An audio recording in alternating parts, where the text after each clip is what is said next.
안녕하세요. 외국인을 위한 범죄 예방 교육 강의를 맡게 된 경찰청 조수인 경감입니다. 지금부터 여러분이 겪을 수 있는 다양한 범죄 피해 사례와 유형을 알아보고 예방할 수 있도록 설명드리도록 하겠습니다.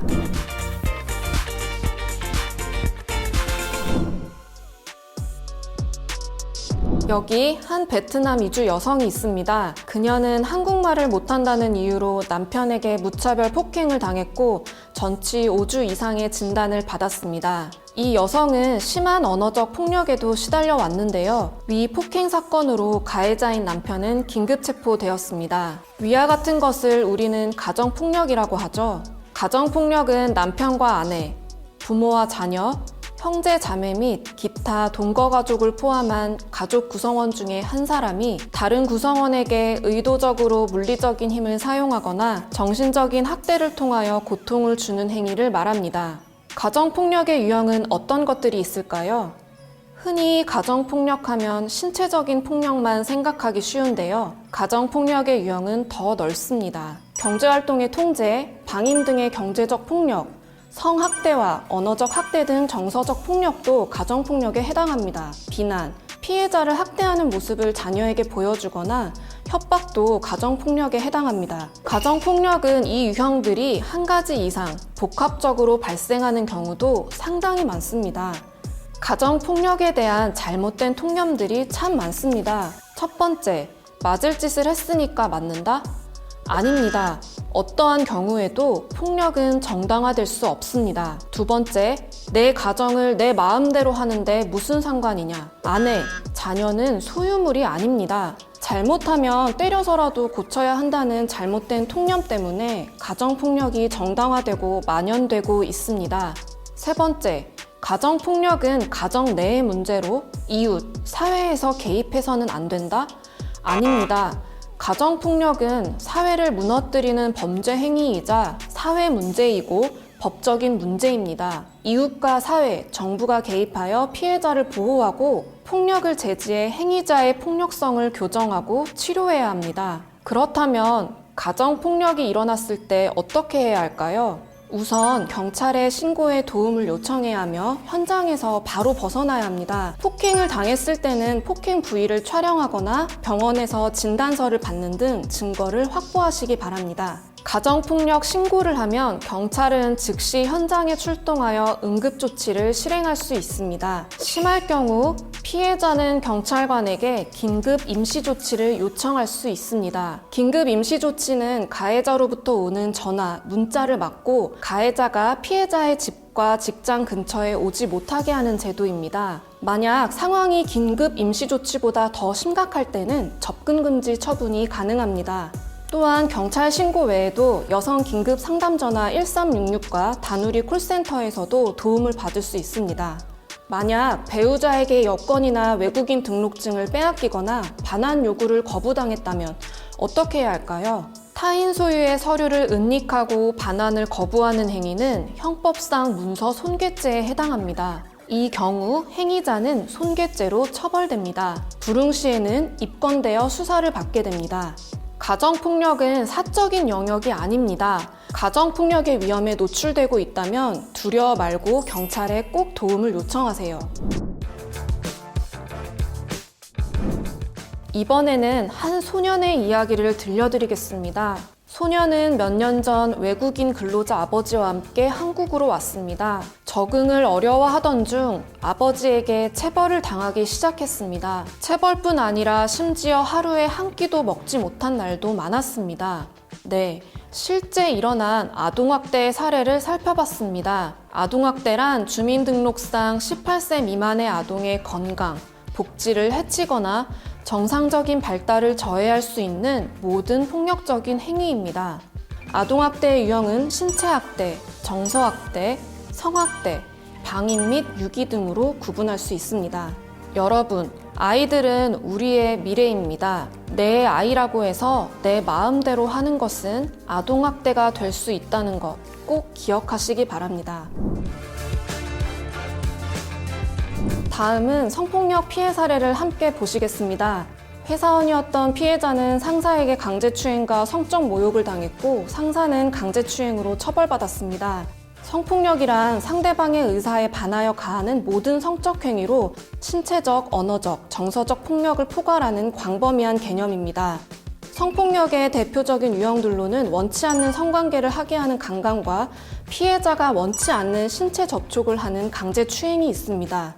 또한 준강간은 피해자가 술에 취한 상태이거나 또는 잠자고 있는 사이 강간하거나 추행하는 것을 말합니다. 업무상 위력 등에 의한 간음도 있는데요. 일터에서 팀장, 사장과 같은 상사가 상하 관계를 이용하여 강간하는 것을 말합니다. 만약 성폭력 피해를 입었을 경우 어떻게 대처해야 할까요? 우선 중요한 증거를 최대한 확보해야 합니다. 몸을 씻지 말고 입고 있었던 속옷은 버리지 말아야 합니다. 몸에 멍이나 상처가 있는 경우 사진을 찍어 증거를 남기세요. 그 다음 경찰에 반드시 신고하시기 바랍니다. 경찰 외에도 여성 긴급 상담 전화 1366, 다누리 콜센터 1577-1366에서도 도움을 받을 수 있습니다. 대한민국에서는 성폭력 피해자를 위한 다양한 보호, 지원 대책을 제공하고 있습니다. 피해자는 수사 과정에서 동성 경찰관에게 조사를 받을 수 있고 국선 변호사 지원을 받을 수 있습니다. 피해자 조사를 받을 때 가명을 사용할 수 있을 뿐 아니라 가족이나 신뢰할 수 있는 사람과 함께 할 수 있습니다. 또한 신변 보호를 받을 수 있고 심리 상담이나 임시 숙소 지원도 가능하니 안심하고 경찰에게 신고하기 바랍니다. 이주 여성 B씨는 고향에 대한 향수와 외로움에 랜덤 채팅 어플을 자주 이용했습니다. 그곳에서 고향 친구 C를 만나 우정을 쌓았는데요. 어느 날부터 C에게서 옷을 벗은 사진 등을 요구받기 시작했습니다. B씨는 신고하려 했지만 C는 가족과 인터넷에 B의 사진을 유포하겠다며 협박과 금품을 요구했습니다. 여성을 협박해 촬영한 성착취 영상물을 텔레그램에 유포한 성착취 사건 기억하시죠? 성착취 사건. 방금 본 B씨의 사례를 디지털 성범죄라고 합니다. 디지털 성범죄는 불법 촬영, 유포 외 사이버 공간에서 일어나는 모든 성범죄를 말합니다. 디지털 성범죄의 유형들은 아주 많고 지금도 다양하게 논의되고 있습니다. 성적 욕망 또는 수치심을 유발할 수 있는 사람의 신체를 몰래 촬영하거나 협박, 강요로 촬영하거나 이를 당사자 동의 없이 유포하고 공유하는 행위 등이 있습니다. 만약 다른 사람에게 성적인 내용을 포함한 글, 그림, 사진, 영상, 음향을 보내거나 전화상으로 성적인 내용의 말을 하면 성폭력 범죄의 처벌 등에 관한 특례법 외에 다수의 법령에 의해 처벌될 수 있습니다. 디지털 성범죄 피해를 당하게 되면 어떻게 해야 할까요? 우선 증거 자료를 삭제하지 말고 저장하여 경찰관에게 피해 사실과 함께 신속하게 신고하세요. 경찰서를 방문하기 어려우면 온라인상으로도 신고할 수 있습니다. 경찰청 홈페이지에 접속하거나 모바일 앱 사이버캅을 설치하면 됩니다. 디지털 성범죄 피해 영상물에 대한 전문적, 지속적인 삭제 지원이 필요할 경우에는 디지털 성범죄 피해자 지원센터에서 도움을 받을 수 있습니다. 여러분, 디지털 성범죄는 중대한 범죄입니다. 불법 촬영물을 보거나 업로드, 공유하는 행위도 명백한 범죄입니다. 절대 해서는 안 되겠죠? 또한 디지털 성범죄로 피해를 입은 분은 두려워하지 마시고 적극적으로 신고하여 도움을 받으시기 바랍니다. 여러분, 갑자기 검찰청이나 경찰서 전화번호로 전화가 온다면 어떻게 하시겠습니까? 실제로 경찰과 검찰로 사칭하거나 번호를 조작하여 범죄에 연루되었다며 금품이나 개인정보를 요구하는 사례는 굉장히 많습니다. 이렇게 보이스피싱은 전화로 수사기관이나 금융기관을 사칭하며 상대방을 속여 돈을 가로채는 대표적인 금융사기입니다. 여러분이 만약 보이스피싱을 당했다면 즉시 112로 전화하세요. 그러면 경찰이 금융기관으로 연결하여 임시로 계좌를 정지할 수 있게 도와드립니다. 자, 이제 보이스피싱을 예방하는 방법에 대해 알아보겠습니다. 모르는 번호로 전화가 오면 끊으세요.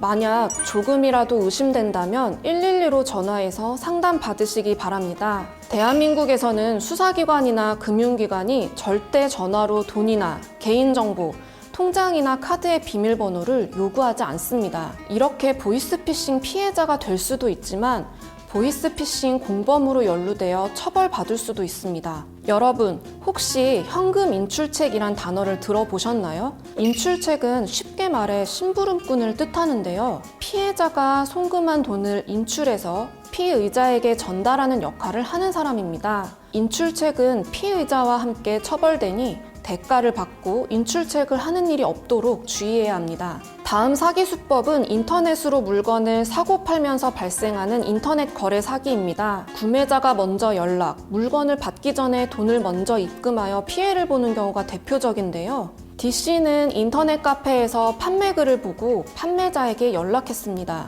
판매자는 돈부터 먼저 입금해 달라고 했고 D씨는 송금했는데요. 이후 물건을 보냈다는 발송 문자를 받고 기다렸지만 받지 못했습니다. 뒤늦게 카페에 접속했지만 이미 폐쇄되었고 관리자는 연락이 두절되었습니다. 인터넷 사기는 정말 많이 일어나는 사기 범죄 중 하나입니다. 피해를 입지 않기 위해서는 되도록 판매자와 직접 만나 거래하고 받은 물건을 꼼꼼히 확인해야 합니다. 경찰청 사이버안전국이나 더 치트 사이트에서 판매자 연락처를 검색하면 사기로 신고된 범죄가 있는지 거래 전에 확인할 수 있으니 참고하시기 바랍니다. 다음은 대포 통장에 대해 알아보겠습니다. 대포 통장이란 개설한 사람과 실제 사용하는 사람이 다른 비정상적인 통장을 말합니다. 범죄자들은 자기 명의의 통장을 사용하면 경찰이 쉽게 찾아낼 수 있어서 다른 사람 이름을 빌려 통장을 사용합니다. 명의가 다른 통장을 사용하는 것,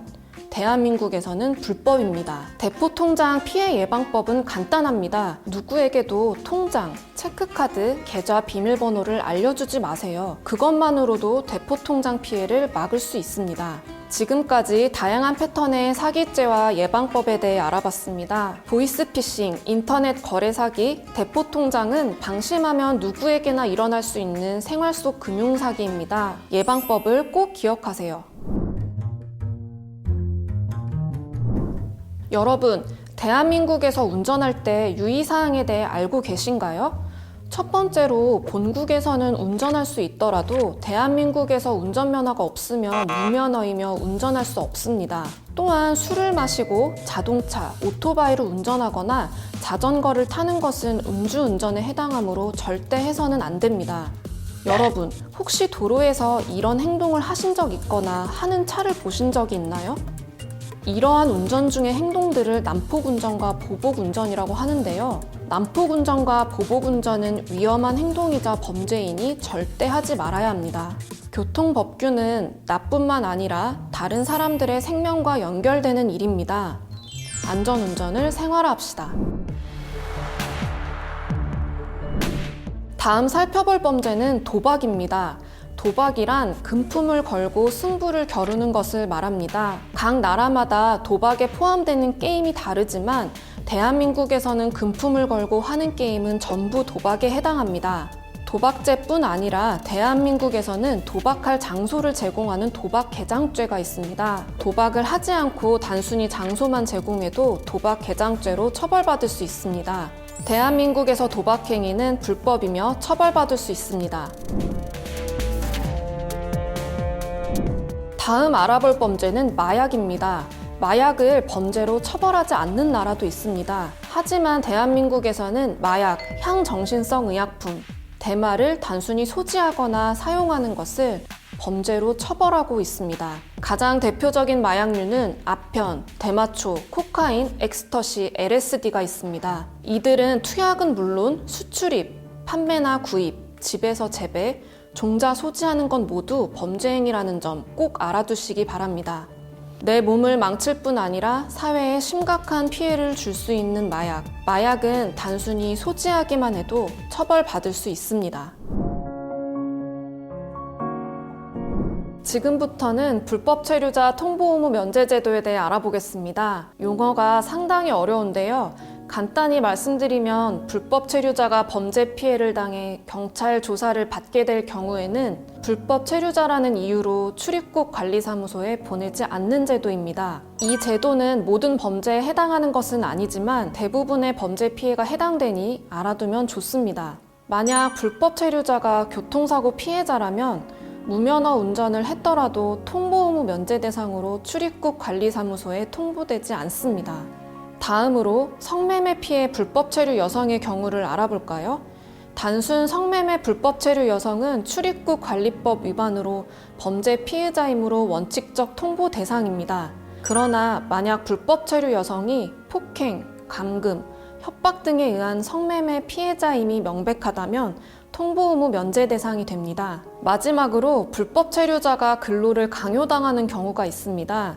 고용, 근로 과정에서 불법 체류자가 업주에게 폭행, 협박 또는 감금 등으로 부당하게 근로를 강요당하면 범죄 피해자로서 통보 의무 면제 대상이 됩니다. 불법 체류자 통보 의무 면제 제도는 법의 사각지대에 있는 불법 체류자들이 범죄 피해를 당하고도 강제로 추방될 것이 두려워 신고하지 못하는 것을 막기 위해 생긴 제도입니다. 주변에 범죄 피해를 입고도 불법 체류라는 신분 때문에 경찰 신고를 주저하고 있다면 꼭 알려주시기 바랍니다. 유학생도 아르바이트를 할 수 있을까요? 네, 출입국 관리사무소에서 허가를 받으면 가능합니다. 원칙적으로 영리, 취업 활동은 금지되어 있습니다. 하지만 시간제 취업, 즉 아르바이트는 사전에 허가를 받으면 가능합니다. 제가 지금부터 하려는 이야기는 외국인이 한국에서 취업을 할 때 유의해야 할 것들입니다. 먼저 유학생이 할 수 있는 아르바이트 종류에 대해 알아보겠습니다. 학생이 할 수 있는 업종, 단순 노무직이나 일회성 활동은 가능합니다. 하지만 유흥주점에서 도우미를 하거나 공장 제조업, 첨단산업연구소, 개인 과외는 금지하고 있습니다. 출입국 관리사무소에 사전 허가를 받더라도 시간 제한은 꼭 지켜야 하는데요. 학부, 어학 연수 과정은 일주일에 20시간 이내여야 하고요. 석사, 박사 과정은 일주일에 30시간 이내여야 합니다. 아르바이트 기간은 1년간 제약 기간 내에 한해 연장은 가능합니다. 단 학기에 70% 이상 이수, 평균 B학점 이상을 획득해야 합니다. 유학생만 아르바이트가 가능할까요? 아닙니다. 아르바이트 가능 여부는 체류 자격에 따라 다른데요. 다만 본인의 체류 자격 외의 취업 활동은 불가합니다.